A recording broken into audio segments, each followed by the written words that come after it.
안녕하세요. 우리가 6주차 과제 해설을 좀 해보려고 합니다. 제가 짰던 코드로 쭉 한번 설명하는 걸로 해설을 대신하도록 할게요.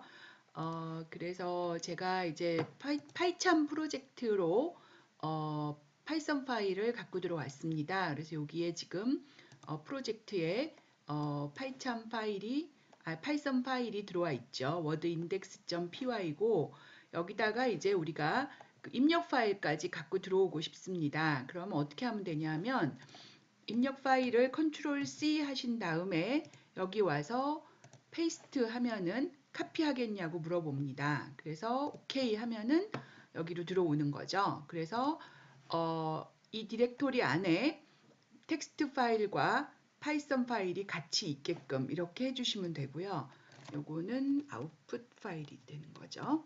그래서 이런 식으로 이제 우리가 프로그램을 작성을 할 수가 있습니다. 그래서 파이참 프로젝트를 만드시면 입력 파일도 같은 디렉토리, 같은 프로젝트 안에서 관리할 수 있고 파일 갖고 들어오는 것도 쉬워요. 방금 보셨듯이 컨트롤 C 해서 여기 와서 페이스트 하면은 붙여 넣기가 됩니다. 그래서 그런 식으로 프로젝트에다가 밖에 있는 py 파일이나 텍스트 파일을 갖고 들어오시면 돼요. 그다음 또 한 가지 팁을 말씀드리면 우리가 여기 보면 지금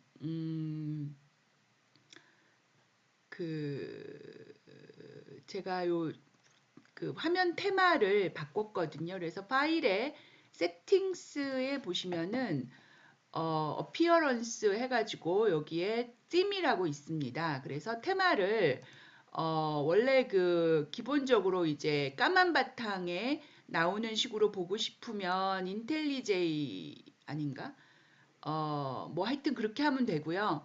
윈도우 10 라이트 하면은 그냥 아이들처럼 흰색 바탕에 까만색 글씨가 위주가 돼서 나가는 테마가 됩니다. 그래서 저는 개인적으로 이걸 좋아하기 때문에 이걸 이용을 해서 테마를 바꿨어요. 여러분들도 원하시는 테마로 바꿔서 사용하시면 될 것 같습니다.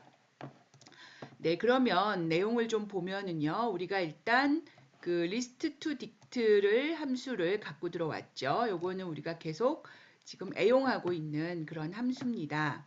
그래서 먼저 이제 파일을 읽어서 줄번호와 단어를 짝으로 만든 리스트 생성하는 부분을 먼저 생각을 해봐야 되겠죠. 그래서 우리가 파일을 오픈한 다음에 line in file 해가지고 줄번호를 우리가 따로 변수를 유지해 줘야 됩니다. 그래야 줄번호를 단어와 짝을 만들 수가 있을 테니까요. 줄번호를 유지를 하고 한 줄씩 읽으면서 스트립하고 스트립은 이제 앞쪽에 있는 빈칸이나 이런 걸 지워주는 역할을 해줍니다. 그 다음에 스플릿 한 다음에 이 부분이 이제 특수문자를 지우는 거라고 그때 제가 올렸었는데요. 팁으로. 여기서 의미하는 바는 뭐냐 하면 이 부분이 이제 컴프리헨션 형식이죠. 지금. 그래서 컴프리헨션 형식의 어떤 코드를 여기다가 넣어줄 수가 있습니다. 대신에 이제 대괄호를 리스트 컴프리헨션 형식이 아니라 그냥 그대로 식으로 이렇게 표현할 수가 있어요. 이걸 우리가 제너레이터 익스프레션이라고 이야기합니다. 그래서 이렇게 해놓으면 내가 토큰에 있는 모든 ch에 대해서 그것이 요걸 만족하면 그걸 차례로 튜플로 돌려주는 사실 실제로 튜플은 아니고 이제 이터레이터 형식이 되는 거죠. 우리가 이터레이터와 제너레이터에 대해서는 다음 시간쯤에 우리가 한번 정리를 하려고 합니다. 그래서 차례로 ch를 돌려준다. 알파나 넘인 경우만 돌려주는 거죠. 그렇게 돌려받은 애를 조인을 통해서 연결시키겠다 이런 얘기입니다. 그래서 조인은 우리가 봤던 거잖아요. 그죠? 그래서 빈 따옴표 점 조인하면 걔네들을 다 붙여서 하나의 단어를 만들어라 이렇게 되는 거죠. 그래서 우리가 토큰에서 is 알파벳이거나 넘버인 것만 모아서 다시 붙여서 단어를 만들어라 이런 형태가 되겠습니다. 그래서 특수문자만 싹 날려버리는 효과가 나게 되거든요. 그래서 뭐 이렇게 쏙 좋은 방법은 아니에요. 왜냐하면 우리가 그 필요에 따라서는 또 어퍼스트로피 같은 건 필요하잖아요. 그죠? 이건 이제 싹 날려버리니까 꼭 이 방법이 좋은 건 아닌 것 같습니다. 어쨌거나 이렇게 해서 특수문자를 모두 제거한 토큰을 만들고 여기서 우리가 토큰이라는 변수 이름을 많이 써요. 토큰이라는 의미는 뭐냐 하면 입력에서 한 단어씩 잘라서 우리가 읽어올 때 그걸 토큰이라고 이야기합니다. 한 번에 읽어오는 단위인 거죠. 그래서 그것이 뭐 키워드나 이름이나 이런 식의 어떤 단위들을 우리가 읽어올 때 그것을 토큰이라는 이름으로 부르거든요. 그래서 토큰이라는 변수 이름을 많이 씁니다. 그래서 그렇게 만든 토큰을 이제 로우어를 통해서 소문자로 다 바꿔요. 왜냐하면 대소문자 섞여 있으면 또 그 문장의 첫 번째는 대문자고 뭐 이러니까 이런 것들을 우리가 소문자로 통일을 시켰습니다. 그 다음에 길이가 3 이상인 것만 집어넣으라고 했어요. 왜냐하면 뭐 어나 뭐 언이나 뭐 is나 이런 것들이 이제 빼고 길이가 3 이상 3 초과인 것만 그래서 세 글자 이하는 다 이제 아예 넣지를 않는 거죠. 그래서 이렇게 워드 리스트에다가 라인 넘과 토큰을 쌍으로 이렇게 해서 튜플이 되는 겁니다. 우리가 어펜드에 매개 변수를 2개 줄 수는 없잖아요. 그죠? 그래서 하나로 묶은 튜플 1개를 어펜드에 보내서 하나의 쌍이 어펜드 되게끔 이렇게 해주고 있습니다. 그런 다음에 라인 넘버를 증가시키면 우리는 줄번호에 따라서 단어를 차례로 워드 리스트에 추가하는 게 가능한 거죠. 그렇게 추가된 워드 리스트를 가지고 이제 우리가 단어별 줄번호 인덱스를 생성하고 싶습니다. 그래서 워드 리스트에 있는 라인 넘과 단어죠. 그죠? 그거에 대해서 우리가 워드 인덱스라는 사전에 이미 있으면 줄번호를 어펜드 시키고 그 단어에 대해서 줄번호를 어펜드 시키고 그렇지 않으면 그 단어에 줄번호 1개만 들어있는 키값을 등록을 시킵니다.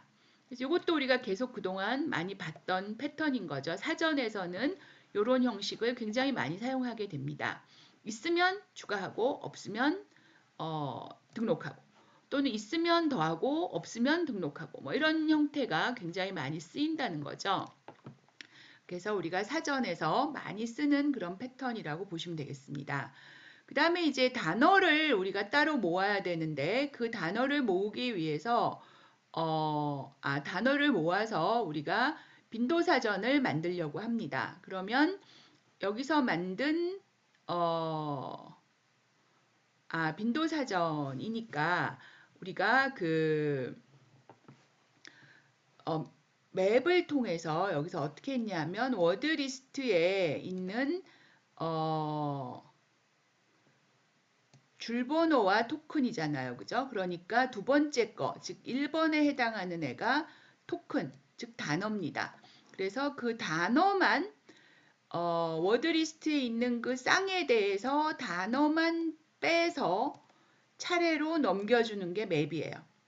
그러니까 워드 리스트에 있는 애를 차례로 갖고 와서 두 번째 요소만 돌려주는 게 맵인 거죠. 그죠? 그걸 가지고 이제 리스트를 만들어 줍니다. 왜냐하면 우리가 그걸 계속해서 반복적으로 쓰기 위해서는 리스트를 만들어야 되는 거죠. 그래서 그렇게 만든 걸 가지고 리스트 투 딕트를 해서 워드 딕트를 만들었어요. 즉 거기에 나오는 빈도별로 사전이 생성되겠죠. 그죠? 그래서 빈도 사전 만드는 이 함수를 이용을 해가지고 단어만 쭉 뺀 리스트에서 빈도 사전을 만들었습니다. 그럼 이제 우리가 지금 뭘 가지고 있냐 하면 단어별로 줄번호 인덱스를 가진 사전이 있고요. 그 다음에 단어의 빈도 사전이 있습니다. 그래서 그 두 가지를 이용을 해가지고 우리가 여기서 이제 그 길이 범위와 횟수 범위에 맞는 애들만 출력을 시키고 싶어요. 그래서 횟수 범위를 받아서 그것을 스플릿한 다음에 두 개의 숫자로 바꿨고요. 그 다음에 길이 범위도 두 개의 숫자로 바꿨습니다. 그래서 우리가 로우어와 어퍼에 대해서 각각 이제 해당하는 조건을 모아서 필터드 사전을 만들려고 해요. 필터된 사전을 만든 다음에, 즉 줄번호 인덱스를 가진 것들 중에서 따로 빼서 걔네들만 사전을 만들려고 하는 거죠. 그래서 그걸 가지고 이제 일괄 프린트를 시키려고 합니다. 그래서 필터드 딕트라고 하는 애를 이제 조건에 맞는 단어들만 모으고 싶은데요. 그래서 워드 딕트에 있는 단어에 대해서 우리가 지금부터 이제 조건에 맞나를 검사하려고 합니다. 그래서 일단 로우어보다 작으면 안 되잖아요. 그죠? 로우어보다 작은 거는 제외. 여기서 컨티뉴가 제외의 역할을 했다는 걸 볼 수가 있어요. 그러니까 우리가 이제 제외되지 않으면 여기 추가가 될 거예요. 근데 여기는 다 제외될 애들을 지금 컨티뉴 시키는 코드가 되는 거죠. 그래서 컨티뉴 시키고 안 제외된 애들은 필터드 딕트에 등록이 되는 이런 형태로 만들어 봤습니다. 그래서 어퍼가 0이면 우리는 그 무한이니까 어퍼의 조건은 없는 거나 다름이 없거든요. 그래서 여기서 어퍼가 0이면 이 부분이 거짓이 됩니다. 그죠? 0이면 거짓이니까 0이 아니면 true가 돼요. 그러면 이 조건을 만족해야 돼요. 0이면 그냥 넘어가는 거죠. 그죠? 그래서 거짓이면 바로 넘어가고 그렇지 않으면 요걸 만족해야 되고 이걸 만족하지 않으면 즉 어퍼보다 커버리면 그냥 컨티뉴 시켜라 이렇게 되는 거고요. 그래서 어퍼보다 작은 애들만 작거나 같은 애들만 넘어갈 수가 있는 거죠. 마찬가지로 랭 어퍼도 마찬가지입니다. 그래서 랭 어퍼를 초과하는 애들은 컨티뉴 시키고 그렇지 않은 애들만 필터드 딕트에 등록시켜라 이런 식으로 작성을 해볼 수 있을 것 같아요. 그러니까 이런 부분은 다 뭐 각자가 자기 방법으로 할 수가 있습니다. 그래서 이게 정답이라는 건 아니고요. 그냥 모범 답안으로 참고해 주시면 될 것 같습니다. 그래서 이제 필터드 딕트를 만들었고요. 그 필터드 딕트를 가지고 이제 범위를 우리가 적절하게 출력을 시켜주는 부분이고 이상 이하를 출력을 시키고 그런 다음에 몇 개냐 개수를 출력시키고 그리고 나서 이제 필터드 딕트에 있는 애들을 모두 차례로 프린트 시켜라 이렇게 해주고 있습니다. 그래서 전체적으로 이제 우리가 그 요 루프를 돌면서 어디 갔냐? 네, 요 루프를 돌면서 반복적으로 범위를 받아서 필터드 딕트 만들고 그거 출력하고 또 범위 받아서 필터드 딕트 다시 만들고 출력하고 이런 루프를 여기서 돌고 있다고 보시면 될 것 같아요. 그래서 전체적으로는 단어와 줄번호 짝으로 리스트 생성하고 그 다음에 단어만 빼서 단어에 대해서 줄번호 인덱스를 사전으로 만들고요. 그리고 단어만 빼서 빈도 사전 만들고 그렇게 우리가 두 개의 사전을 가지고 while 루프로 들어갔다. 이렇게 보시면 되겠습니다. 그래서 이걸 가지고 실행을 시켜보면은요. 우리가 처음에 실행할 때는 어느 걸 실행할 건지 물어봅니다. 그래서 내가 여기서 5에서 14일로 그리고 길이도 5에서 14일로 이렇게 한번 찍어봐라 하면은 이제 해당하는 범위의 것들만 출력을 시켜준다 이런 얘기죠. 그래서 그걸 이제 이번에는 5에서 14인데 10 이상인 것만 찍어라. 그러면